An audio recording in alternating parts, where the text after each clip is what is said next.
Hello बच्चों, let's read the question. This question has statement 1 and statement 2.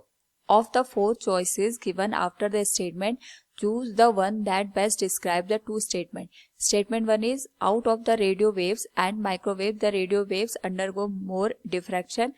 And second statement is radio waves have greater frequency compared to the microwaves. Here we have given four options. A, statement 1 is true, statement 2 is false.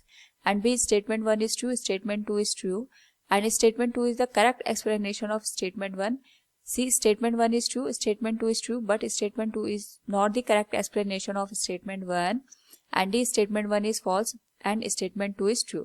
Now to answer this question, first we will discuss here the key concept, and here the key concept will be electromagnetic waves spectrum, जिसको हम यहाँ पे EM waves के नाम से जानते हैं.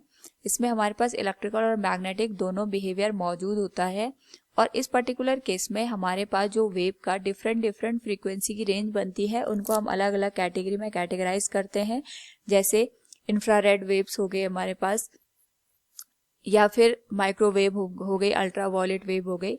तो यहाँ पे उनकी फ्रीक्वेंसी और वेवलेंथ के अकॉर्डिंग हम उन्हें डिफरेंट कैटेगरी में यहाँ पे डिवाइड करते हैं. नाउ साथ में हम यहाँ पे यूज करेंगे speed of electromagnetic wave, that is given as c equals lambda into frequency of the given wave.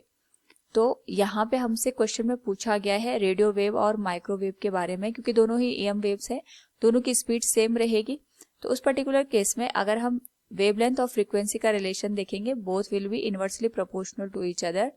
And we know that हमारे पास यहाँ पे जो रेडियो वेव्स है इनकी जो वेवलेंथ होती है वो ज्यादा होती है as compare to the wavelength of the microwave.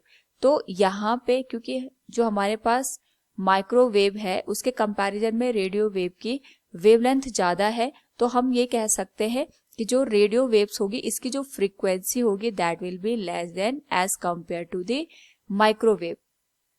ऐसा इसलिए कह रहे हैं क्योंकि हमारे पास जो दोनों टर्म्स होती है एक दूसरे के इनवर्सली प्रोपोर्शन में आती है. यानी अगर वेवलेंथ ज्यादा होगी तो उसके करस्पॉन्डिंग फ्रीक्वेंसी की वैल्यू कम हो जाए, क्योंकि हमारे पास जो स्पीड होती है वो यहाँ पे कांस्टेंट रहती है.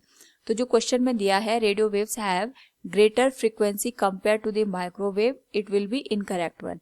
दूसरा हमें यहाँ पे समझना है डिफ्रैक्शन. डिफ्रैक्शन का मतलब होता है जब भी कोई वेव किसी ऑब्स्टिकल से होकर गुजरती है तो जो ऑब्स्टिकल के किनारे होते हैं वहां पे जाके जो वेव होती है वो बैंड हो जाती है. तो हमें ये ध्यान रखना है जितनी ज्यादा हमारे पास यहाँ पे वेवलेंथ होगी वहां पे हमें डिफ्रैक्शन का पैटर्न उतना ज्यादा देखने को मिलेगा, यानी जो लाइट होगी वो उतनी ज्यादा बेंड होगी. तो इस पर्टिकुलर केस में हमारे पास अगर हम कंपेयर करें रेडियो वेव और माइक्रोवेव का, तो क्योंकि वी नो दैट जो रेडियो वेव है इनकी वेवलेंथ ज्यादा होती है as compare to the microwave, तो जो रेडियो वेव है ये यहाँ पे मोर डिफ्रैक्शन को शो करेंगे as compare to the microwave.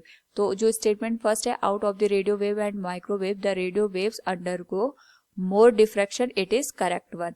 So from the given question we can say here statement 1 is true but statement 2 is false. Option A is the right answer. Hope all you understood it. Thank you and best of luck.